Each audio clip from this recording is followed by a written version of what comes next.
But nevertheless, those who are willing to write off Farage, or desperate to write off Farage, as many in Labour wish to do, the Conservatives wish to do, are wrong, I think. He's resilient, he's here to stay. And the argument I make in my column today is that even if he never becomes Prime Minister, and it's a huge if, that Reform can win an election or create a coalition around them to win an election, he has changed Britain irreversibly, I think. And one of your appointments to read and hear every Sunday is Jason Cowley's take on the political issues of the week. In his Sunday Times column today, he's considering what's next for Nigel Farage after the Clacton by-election, the theatre then pantomime that was. And Jason, it's interesting to read and get your conclusions on what next for Reform. Good morning to you, first of all. Good morning, sir. It's good to speak to you. So, this by-election, I mean, it dominated, I suppose, political thinking for a few weeks. It was always at risk of being a slight farce, and I feel bad for saying that, because by-elections should be serious and important things. Does it determine the trajectory of Farage and Reform UK, and if so, to what extent, in your analysis?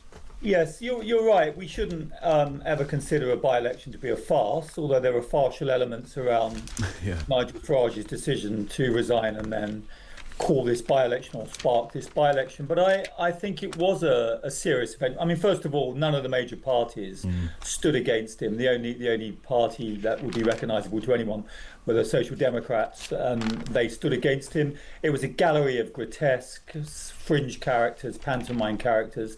But actually, Nigel Farage used it to do what he does best, which is to get out in the constituency.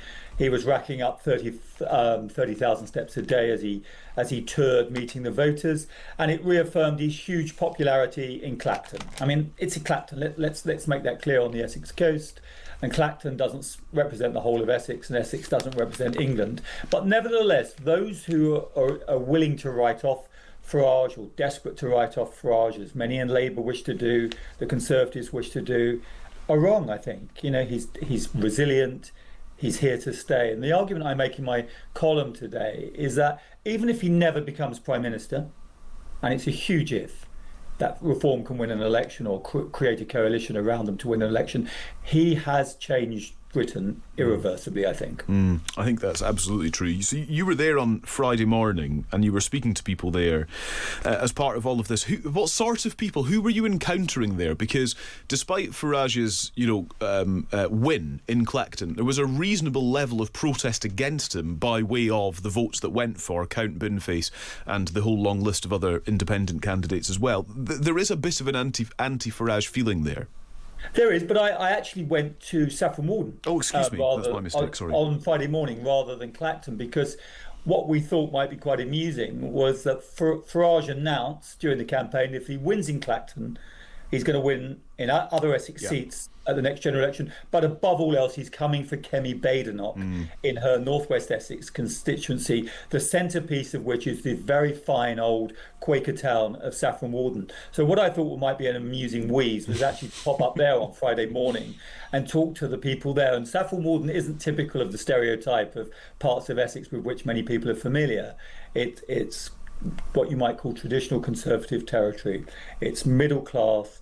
There are a lot of professionals there. It's even genteel. And the conversations I had with the people there I couldn't find any Reform supporters, and there were very few Reform curious supporters. But they like the leader of the Conservative Party, of whom they refer to as Kemi. Everyone calls her Kemi. Yeah, and that is, what do you make of that as a personal connection? Because often in journalism, we will often talk about how we should never refer to a politician just by their first name. We don't want to be over familiar that, these are people who are leading political parties, but it can become part of the brand, actually, and it can give a lot away if voters are referring to leaders simply by their first names.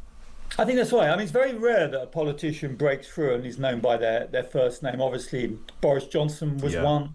Ken Livingstone was another. There was a campaign for the London Mayoralty some years ago when Boris, as he was called, went up against Ken and was generating a lot of interest. Indeed, the Americans sent the New Yorker magazine over to write a mega profile about these two characters. But Badenoch seems to be one of the politicians that's referred to by her first name. I think increasingly affectionately, actually. Her majority was hugely reduced at the last general election in Saffron Walden. Labour rose very, very dramatically there and took second place.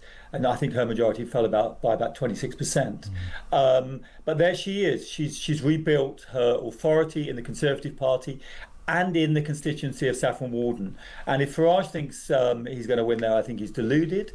But he's here to stay, Calum. Yeah. No doubt about it. And does Faragism, which you reflect on in your piece as well, does it translate to somewhere like Saffron Walden by way of what he is trying to prioritise for Reform UK's policies? I think immigration has to be up there as foremost among them.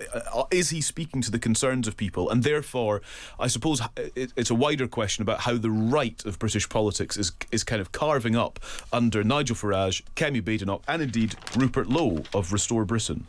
Yes, there's no doubt the right is now split across three parties, and I think because of the success of Farage's positioning over many years, we've widened the Overton window.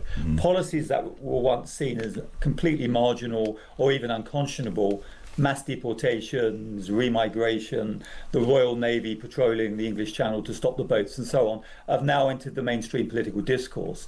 And I think as a consequence, Nigel Farage has very successfully dragged other parties to his right, or to the right. And there are even now a break-off from Reform, Restore Britain, to the right of Nigel Farage. So not only is he having to moderate forces to his left, what he might call the establishment, the mainstream, and moving them to the right, he's now got a force to his right.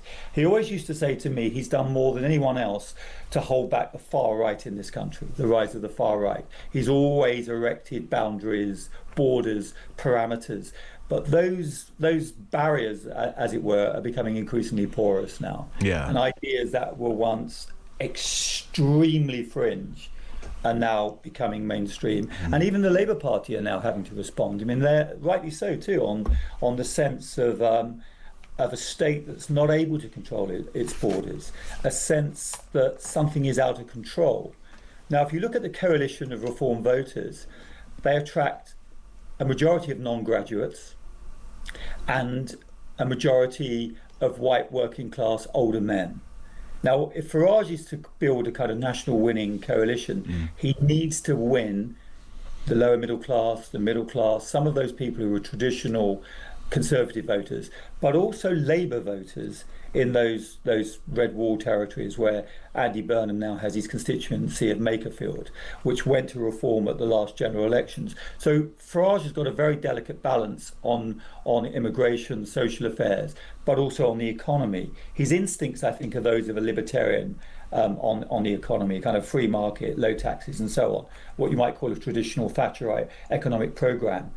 But many of those Labour voters in the red wall, they don't want those. They don't want those economics. They want a more left-leaning economic programme, what you might call a protective state. It's really interesting, that.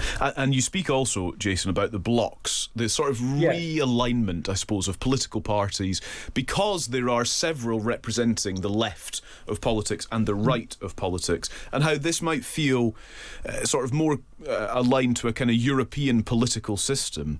And I remember some analysis from the pollsters More in Common that suggested this is now about how a party dominates their bloc. So on the left, it's Labour, the Lib Dems and the Greens, broadly, and on the right, it's aforementioned Conservatives, Reform UK and Restore Britain.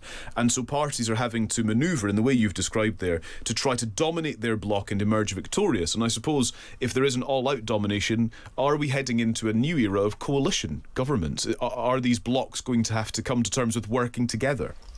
I think they are. I mean, that's absolutely the way to look at it. I think the British politics in that sense is becoming much more European in that we have these left and right blocs.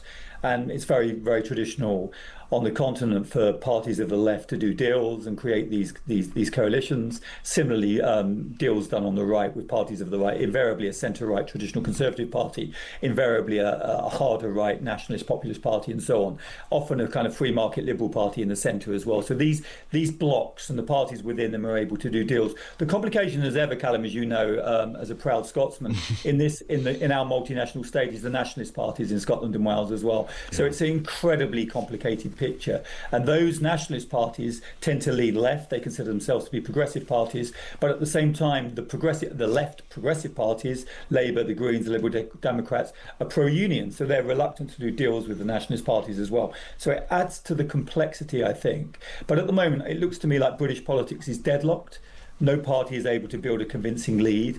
No party is able to build what I call a kind of commanding national majority politics. So this will continue. Andy Burnham's had a bounce, hasn't he? What is he, 2 or 3 points ahead in the polls at the moment? But that bounce looks to me to be quite transient, and he'll be tested and challenged in September when we return to Westminster. So I think it's an extraordinarily interesting moment. I think British politics is deadlocked. I think Nigel Farage is here to stay, and those who think he's humiliated, a laughing stock, as Labour called him on Friday, should be careful about what they wish for, I think.